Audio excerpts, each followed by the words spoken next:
The research vessel Starlight floated silently in the cold darkness of space, its metal hull reflecting the distant light of alien stars.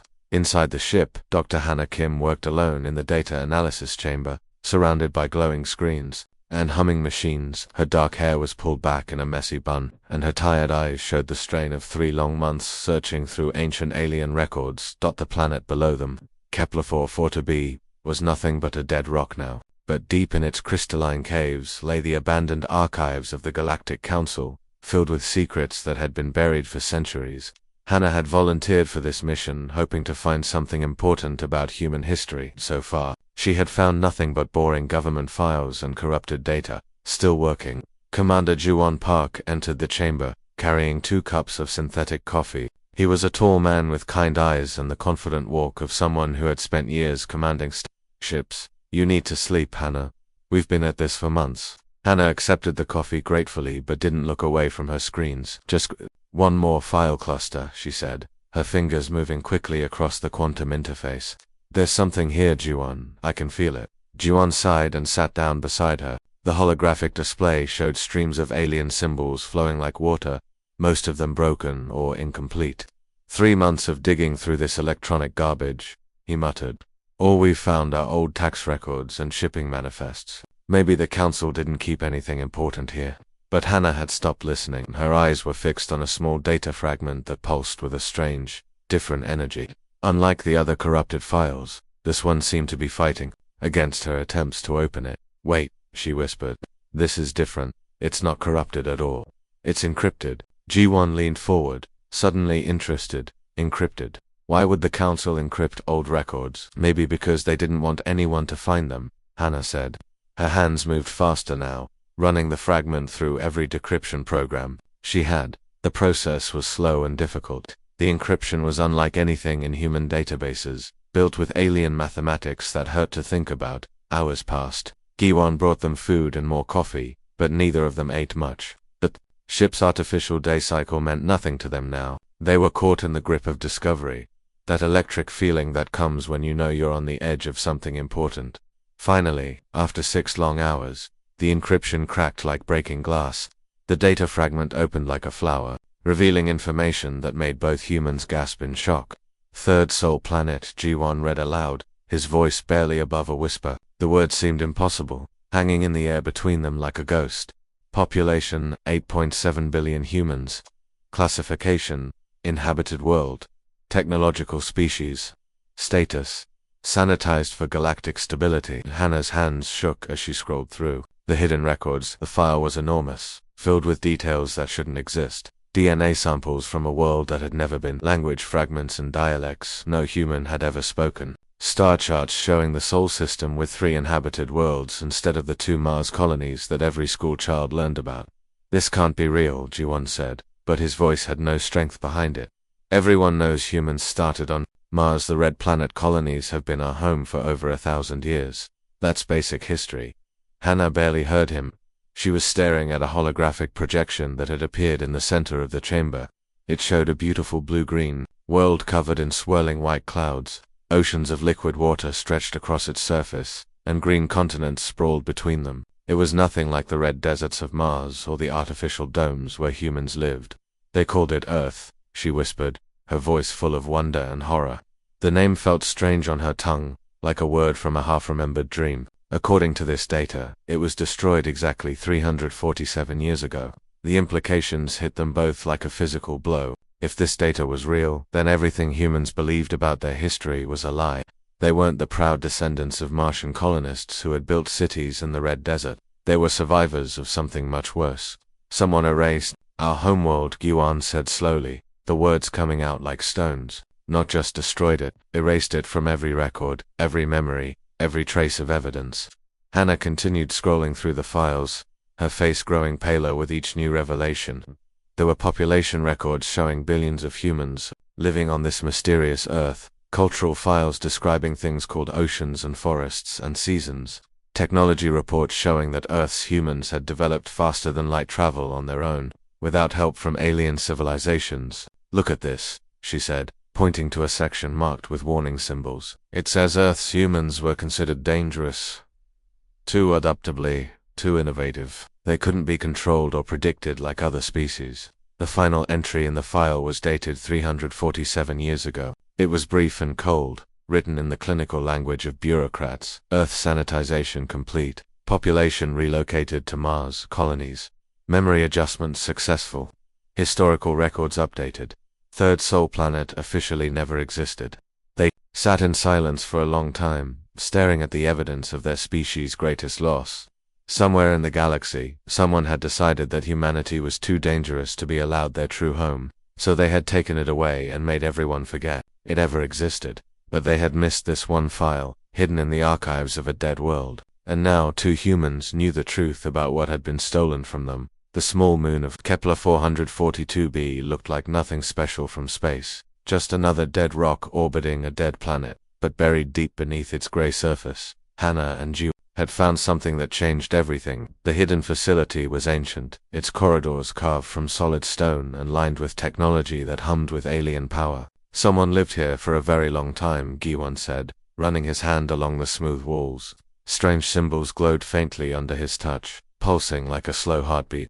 The air was thin but breathable, kept fresh by machines that had been running for centuries. They had brought their linguist, Minju Lee, down from the ship to help translate the alien writing. She was a small woman with sharp eyes and a gift for understanding languages that had never been meant for human minds. Now she stood before a massive wall covered in carved symbols, her face pale with concentration. "It's not just writing," she said quietly, "it's a record, a witness account of something terrible." At the center of the facility, they found the caretaker. Suyang Choi was barely alive, his crystalline body cracked with age and sealed inside a stasis pod that had been failing for decades. When they opened the pod, his form crumbled like old glass, but his mind was still sharp. "You found it," he whispered, his voice like wind through broken stones. "The truth about what they did to your world." Hannah knelt beside the dying alien, her heart racing. "Who are you? What do you know about Earth?" Xiao Yang's crystalline eyes focused on her with great effort. "I was there," he said. "I saw them destroy your beautiful blue world, the hegemony. They were terrified of your species. You grew too fast, too smart, too unpredictable. They couldn't control you like they controlled the rest of us." His words came slowly, each one an effort that cost him strength he didn't have. Jiwon recorded everything while Minju worked frantically to translate the ancient symbols on the walls around them. The Zephyrians provided the memory wipe technology. Xiao Yang continued, his form growing dimmer. They could reach into minds and change what people remembered. The Korthok Empire supplied the warships, thousands of them, enough to burn a world, and the ethereal collective, ... They made the galaxy forget. They reached into every database, every record, every mind, and erased your homeworld from history. "How many died?" Hannah asked, though she wasn't sure she wanted to know the answer. 7 billion humans, Xiao Yang whispered, gone in a single day. But not all of them were on Earth when it happened. Minju looked up from the wall carvings, her face white with shock. "He's right," she said. "These records show the whole plan. The hegemony didn't just destroy Earth, they had been preparing for years. They relocated some humans to Mars first, then wiped their memories and gave them false histories about being Martian colonists. The conspiracy was bigger and more calculated than they had imagined. The 3 most powerful alien civilizations in the galaxy had worked together to eliminate humanity's homeworld and rewrite history itself. Anyone who resisted was killed. Anyone who remembered the truth was hunted down and silenced. But some escaped," Xiao Yang said, a smile crossing his fading features. "Smart humans, they saw what was coming and ran. Ships fleeing into the dark between stars. Settlements in places no one would think to look." Hannah studied the data they had gathered, her mind racing. "Look at these dispersal patterns," she said, to Guan, ships leaving Earth just before the attack. They didn't go to established colonies. They went ...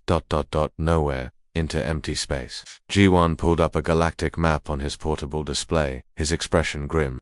"If survivors are still out there, hiding in the void between stars, they might be the only ones who remember what really happened. They're called the Remembrance," Minju translated from another section of the wall. "Keepers of Earth's memory. They've been waiting for someone to find this place, waiting for someone to learn the truth." As if her words had summoned them, proximity alarms began screaming throughout the facility. The sound echoed through the stone corridors like the cry of some ancient beast. Juwon's communicator crackled with urgent messages from their ship. 3 vessels approaching fast, came the voice of their pilot. Unknown configuration, they're not responding to our signals. The three humans ran through the facility's corridors, racing toward the surface entrance where their shuttle waited. Behind them, Xiao Yang's final words echoed from the walls. Tell everyone what was taken from you. They reached their shuttle just as the first explosions lit up the sky above them. Three dark ships hung in the moon's thin atmosphere, their weapons glowing with deadly energy. But something was wrong. The attacking vessels weren't the sleek, organic shapes of hegemony warships. They looked human, but like no human ships Hannah had ever seen. The hegemony found us, Guan said, reaching for the emergency beacon that would signal for help. We need to get this data back to Mars before they... The shuttle's hull rang like a bell under weapon fire, but the shots were precise, careful, not trying to destroy them, but to disable their communications. All their signals were being jammed except for one frequency. Then a voice crackled through their speakers, speaking perfect human language with an accent none of them recognized. "This is Archivist Doyen of the Remembrance," the voice said. "You have found the truth about our lost world. Now let us show you how to use it." The journey through the Centauri asteroid field felt like flying through a graveyard of broken planets. Massive chunks of iron and rock tumbled slowly through space, some as large as moons, others no bigger than houses. Hannah pressed her face against the shuttle's window, watching the endless dance of debris with fascination and fear. "How do you navigate through this?" she asked their pilot, a silent woman named Kyung who seemed to know exactly where she was going despite the chaos around them. "You don't navigate," Kyung replied quietly. "You become part of it, flow with it. The hegemony thinks this field is impassable, that's why we chose it." Their destination was invisible until they were almost on top of it. What Hannah had thought was just another large asteroid suddenly revealed itself to be something impossible. Docking bays opened in the rock like metal flowers, and lights traced patterns across its surface that no natural formation could create. "Welcome to Haven Station," Doyon said as their shuttles settled into the docking bay. Home to nearly 1,000 people who officially don't exist. The interior of the asteroid base defied everything Hannah knew about human engineering. Vast chambers had been carved from solid iron, their walls lined with growing things that shouldn't exist in space. Gardens spiraled up toward artificial suns, and streams of clean water flowed through channels cut into the floor. Children played in parks that had been built inside what should have been empty rock. "This is impossible," Juan breathed, staring at the sight before them. "The engineering alone. How did you hollow out an entire asteroid without it collapsing?" Temen Song stepped forward, a tall man with scarred hands and eyes that held the wisdom of someone who had built miracles from nothing. "We learned to work with what we had," he said simply. "The hegemony destroyed our world, but they also taught us that we didn't need worlds to survive." Doyen led them deeper into the base, past workshops where people crafted tools from asteroid metal and laboratories where scientists worked on projects that seemed to bend the laws of physics. Everyone they passed stopped to stare at the newcomers, their faces showing a mixture of hope and fear. "My great-grandmother was 16 when Earth died," Doyen said as they walked.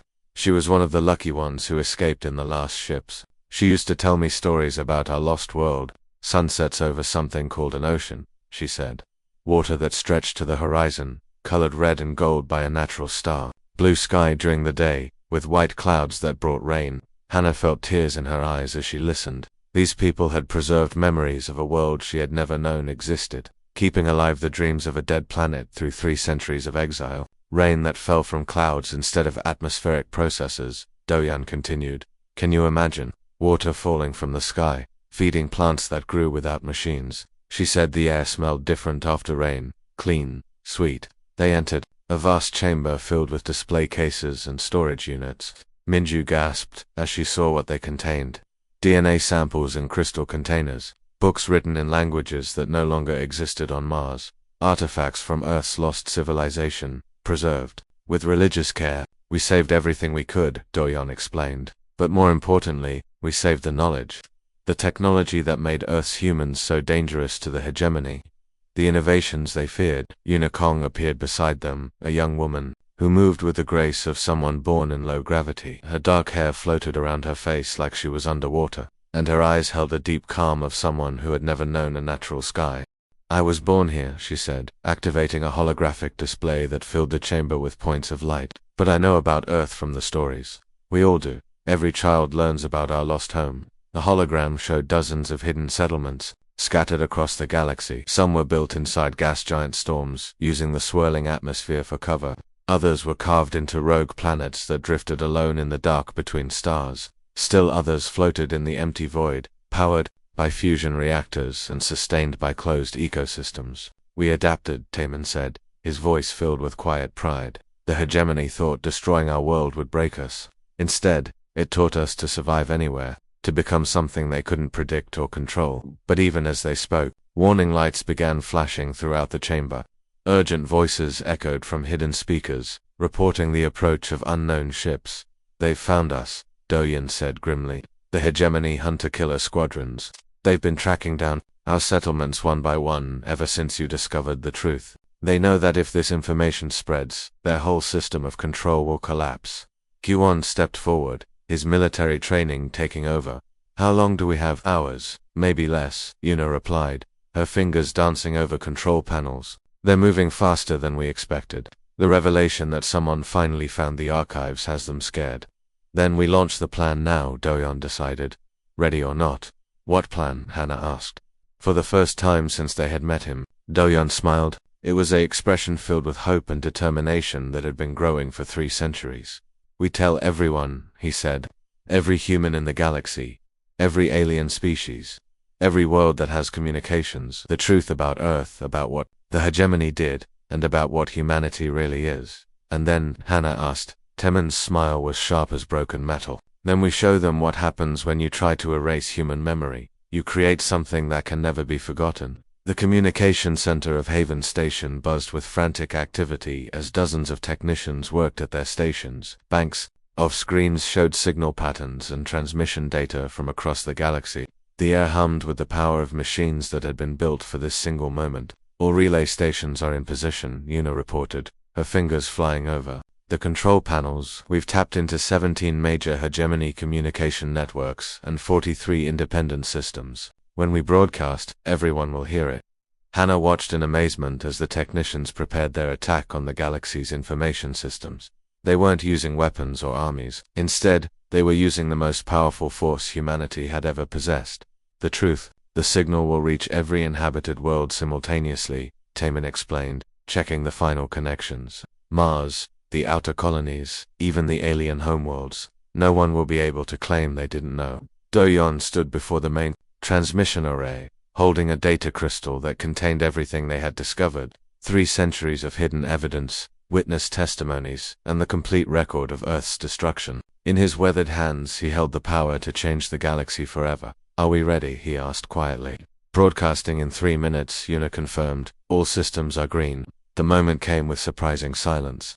There was no dramatic countdown, no speeches or ceremonies. Doyen simply placed the crystal into the transmission array and pressed a single button. Across the galaxy, the truth began to flow like water through a broken dam. On Mars, in the great domed cities where humanity had lived their life for 3 centuries, people stopped what they were doing and stared at their communication screens. The broadcast began with simple words that shattered everything they thought they knew. "My name is Dr. Hannah Kim," her recorded voice said. "I am human. My species was born on a world called Earth, 347 years ago. The galactic hegemony murdered it. The evidence followed in an unstoppable flood. Genetic records proving that humans had not evolved on Mars. Archaeological data showing the remains of a blue-green world in the Sol system. Testimonies from dying aliens who had participated in the cover-up. Their voices filled with guilt and regret. But the most powerful evidence was the recordings of Earth itself. Ancient videos showed vast oceans under blue skies, great cities, filled with billions of people, and forests that stretched beyond the horizon. They showed a living world full of beauty and wonder, a paradise that had been destroyed in a single day.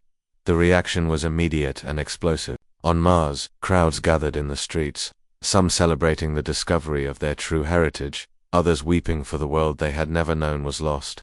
The colonial authority tried to shut down the broadcasts, but it was too late. The truth was spreading faster than they could contain it. Across the galaxy, other human colonies received the same message. Space stations, mining outposts, research facilities, and trading ports all learned the same devastating truth. They were not the descendants of brave Martian explorers. They were the survivors of genocide.